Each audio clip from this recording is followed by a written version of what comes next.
Hola a todos, hoy vamos a hacer un viaje en el tiempo, pero no uno cualquiera. Nos vamos a meter de lleno en la literatura de la colonia para descubrir los secretos, los escándalos y la fe que movían el día a día en la Nueva Granada.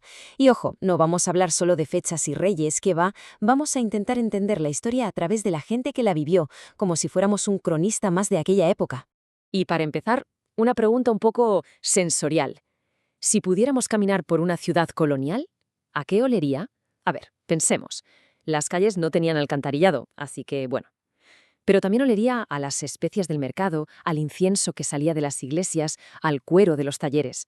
Esta pregunta nos mete de cabeza en la realidad de la época, un mundo de sensaciones muy distinto al nuestro. Y claro, el escenario principal era este, la Plaza Mayor, el auténtico corazón de la nueva sociedad. Aquí pasaba de todo. Se cerraban tratos, se difundían los cotilleos, a veces cantados por ciegos en forma de romances, se celebraban las fiestas religiosas y también se ejecutaban las sentencias.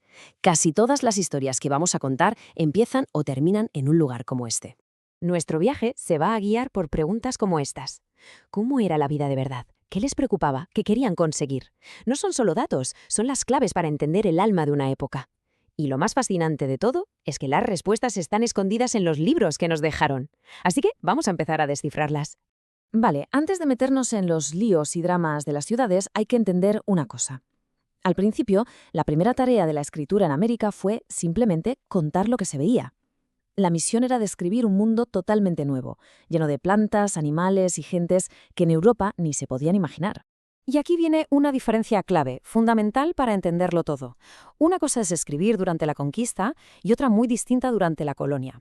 Al principio eran diarios de viaje, cartas de soldados contando batallas y descripciones de una naturaleza increíble.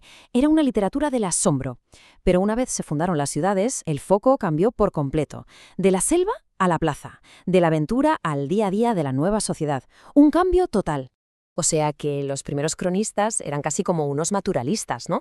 No solo contaban lo que pasaba, sino que se paraban a describir con todo detalle las propiedades de una planta rara o cómo se comportaba un animal que nunca habían visto. Su objetivo era muy práctico: documentar, clasificar y explicar esta nueva realidad. Básicamente estaban creando un inventario gigante del nuevo mundo. Y con el paso del tiempo, claro, de todo ese caos de la conquista, nació un orden social muy complejo, muy jerárquico, pero la verdad, fascinante. Ya no se trataba solo de sobrevivir, sino de organizar, de gobernar y de vivir en este mundo nuevo. Y la base de todo esto, el corazón de esa nueva sociedad, fue el mestizaje, el encuentro, que no siempre fue pacífico, de tres mundos: el europeo, el indígena americano y el africano. De esa mezcla nació algo completamente nuevo, una identidad que empezaría a definir lo que hoy es América Latina. Pero también, claro, una sociedad con sus propias reglas y sus propias jerarquías. Y fíjense en esto, que es alucinante. Esta nueva sociedad, que era una mezcla total, intentó organizarse de una forma súper estricta. Crearon un sistema de castas casi obsesivo, con nombres para cada posible combinación de etnias. Mestizo, mulato, zambo. Era una forma de intentar poner orden y mantener una jerarquía muy clara en un mundo que, en realidad, era pura mezcla. Claro, y para mantener ese orden, ¿qué herramienta usaron? Pues la educación. Se fundaron universidades, sí, pero iban sobre todo los españoles y los criollos, que eran los hijos de españoles nacidos ya en América. Para la población indígena, la historia era otra. La educación se centraba casi por completo en la evangelización. La educación marcaba tu destino, y los matrimonios, que a menudo eran pactados, servían para mantener el poder y el estatus. Bueno, y ahora que ya hemos visto la estructura social, vamos a lo jugoso, a los secretos que se escondían. La literatura colonial se volvió urbana y con ello se convirtió en la cronista de la vida íntima de la gente. Y aquí es donde la cosa se pone de verdad interesante. Y así es como nace un nuevo género, la crónica urbana. Ya no interesaba tanto describir un río como contar lo que pasaba de puertas para adentro en las casas de Santa Fe de Bogotá. Era como ponerle un espejo a la sociedad para ver lo bueno y, sobre todo, para ver sus vicios y sus secretos. Y el ejemplo perfecto, la joya de la corona, es El Carnero de Juan Rodríguez Freile. Vamos, que es como la primera revista del corazón o el primer gran salseo de nuestra historia. Tiene un aire a la picaresca española, pero aquí el protagonista no es una persona, es toda la ciudad.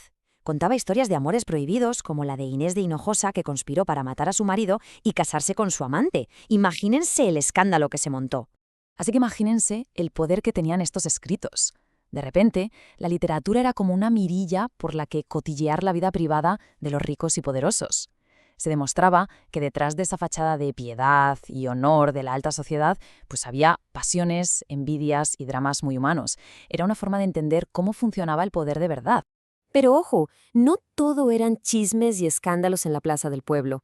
La literatura colonial también exploró el mundo interior, la relación personal y súper profunda con la fe. Así que ahora nos vamos del ruido de la calle al silencio de un convento, a la intimidad del alma.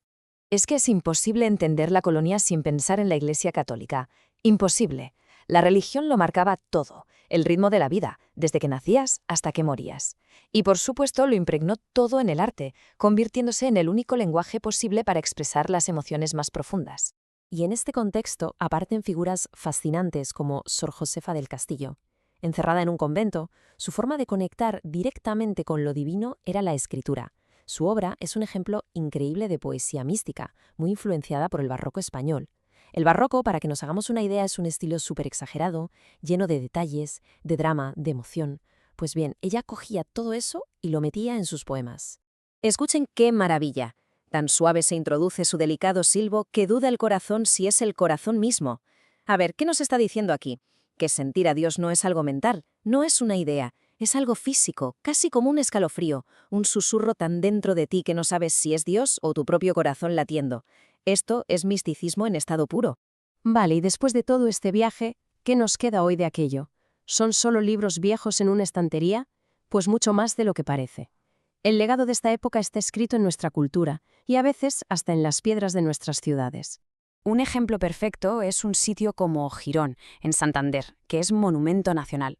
Pasear por sus calles empedradas, ver sus casas con balcones de madera y sus iglesias blancas es literalmente como meterse en un libro de historia. No hace falta leer, solo mirar. La arquitectura nos cuenta cómo era esa sociedad. Allí, de verdad, se respira la época colonial.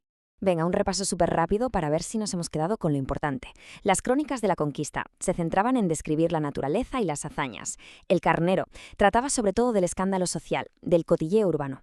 Una poeta mística fundamental, Sor Josefa del Castillo.